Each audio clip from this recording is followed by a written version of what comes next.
The game I'm talking about here is called Anathema, and here is its physical publication from 2013, right here.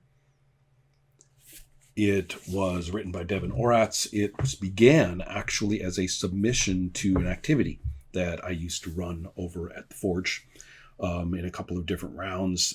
This was the second round, around 2010, and they were called the Ronnies. And they're pretty cool, actually. I have to stop myself from explaining the Ronnies, but what people submitted had been created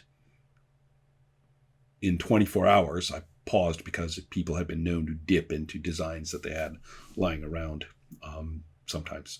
But Anathema was very unusual for Devin's work and was really stuck in my mind. And it is about, well, let's see here. The words that he chose from the list that I provided for that round of the Ronnies were angel and murder. And it is pretty much encapsulates a lot of what the game is about. You are playing a shroud, which is engaged in depopulating the earth.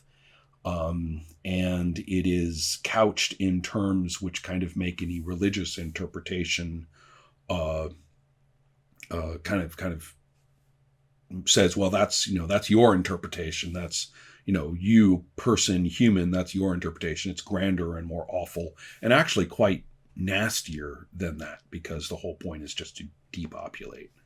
Anyway, each shroud is formerly a person.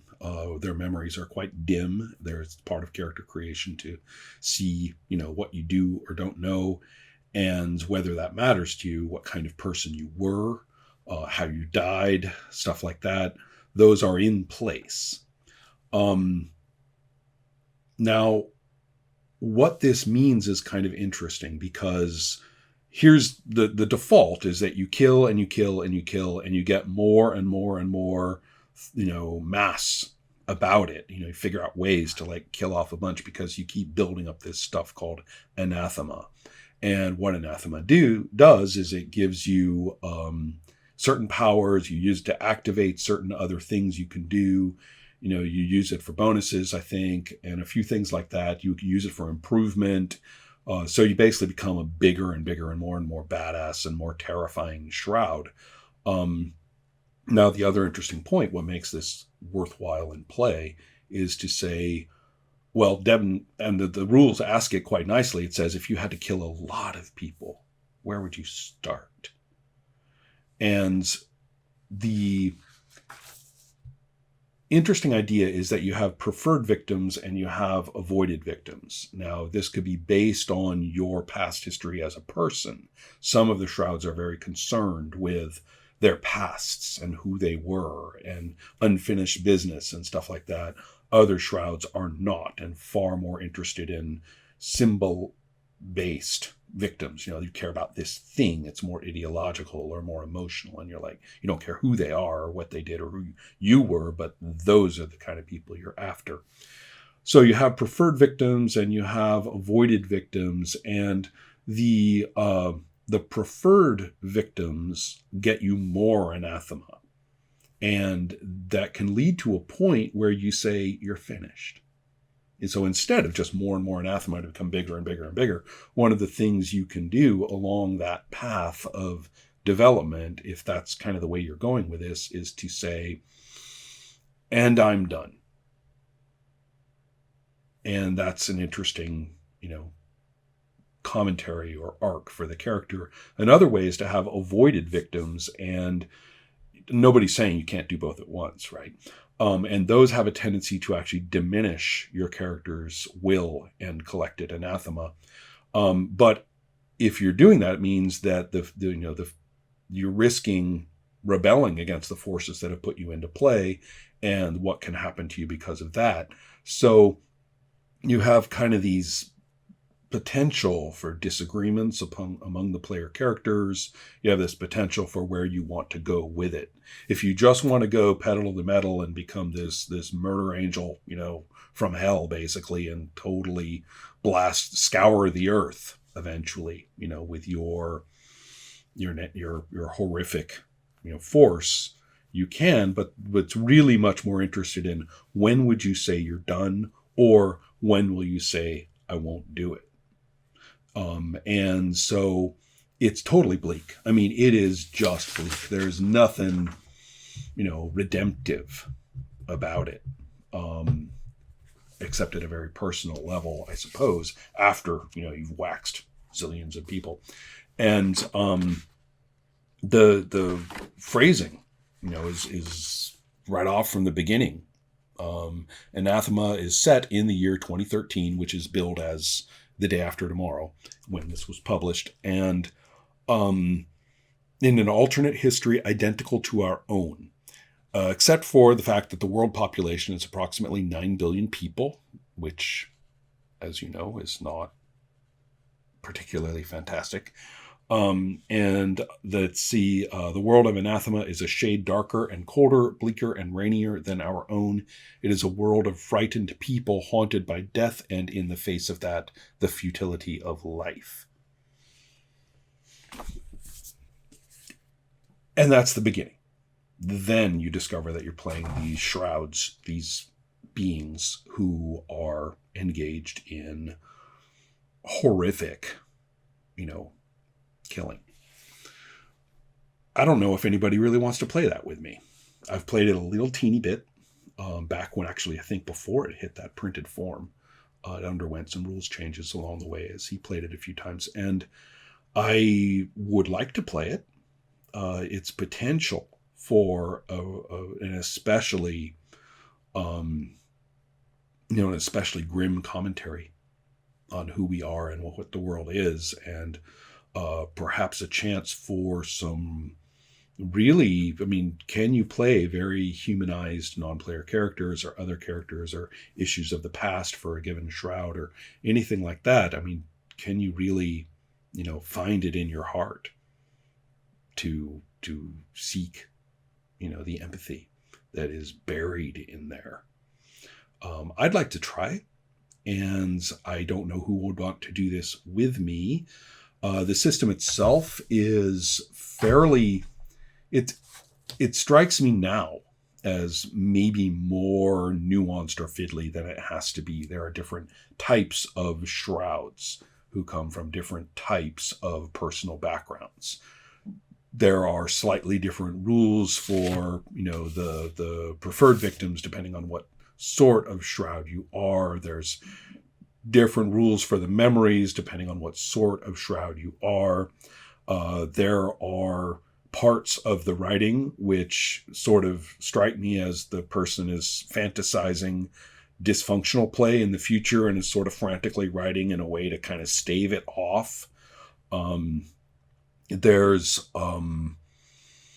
the one wonders whether the improvement mechanics belong in there at all, and that whether just having this ton of anathema should just be used for the rules applications, the action-based applications of that quantity, and why are we bothering with, leveling up, basically.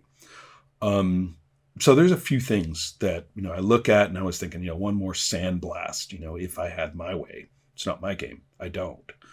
One more sandblast might have done it good. But on the other hand, the mechanics of it all, as I recall from play, are perfectly sound in terms of whether things get done or not done. The shrouds are phenomenally powerful and generally have nothing to fear from, a human attack. But they aren't completely invulnerable, and they certainly aren't invulnerable to one another. And they don't always get done what they want done. It's possible to be frustrated, to be, stymied in your attempt to, do what shrouds do. And it is also quite possible in lots of ways for much more personal role-playing and dialogue to occur if you breathe a second, look at the way the rules work, look at the way the what I do works, and if the players recognize that their shrouds are more than capable of a wide variety of interactions. That it's not just, set them up and knock them down in terms of the situations of play. It's one of the reasons why I'd really like to be the game master for this rather than to play a character, simply because it's the situational aspect of it all that interests me the most. Now, of course, that puts a bunch of, possibly traumatized people into the seats of playing these shrouds. And what would they do with it? Would they jump up from the table and run screaming, after a couple of scenes? I don't know. But it definitely is for those. I mean, this is a game I would warn people. I would say, you want to play this game with me, get used to, pull on the gloves, right? I guess you're supposed to say take them off, but you see what I mean. You're going to get messy. And where does it go? What is it about? Right? This is a game where the what is it about from the game master's chair really doesn't matter.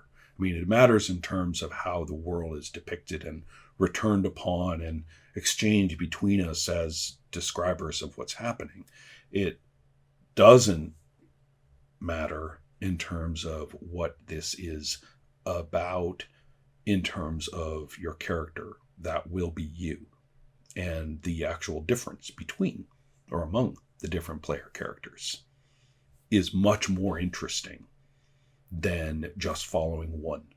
So really, that's what I would want, is actually a fair amount of player characters, 5, 6 player characters, and see. That way we actually get some mileage out of that diversity of concept that the game offers, rather than having just like 2 player characters, and that's like 2 nodes in what could be a fairly elaborate intersection of different values or different desires, different activities for the player characters that are not necessarily compatible. They're not a team, you see. They're not necessarily compatible with one another. What comes of that? So all of that interests me a lot. It's a weird little moment of role-playing design and a weird little moment of result, which of all of the spooky, dark, grim, black, really, there's a lot of games that call themselves, post-apocalyptic or something like that. But Anathema is apocalyptic. I mean, there's no fun in there. You don't get to ride around on motorcycles shooting mutants and stuff like that. All right. This is the thing. And it's not even, science fiction. It's not religion. It is what it is.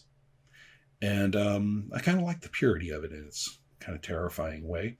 Fairly, it's one of the few games in which a game term called Satori doesn't seem pretentious.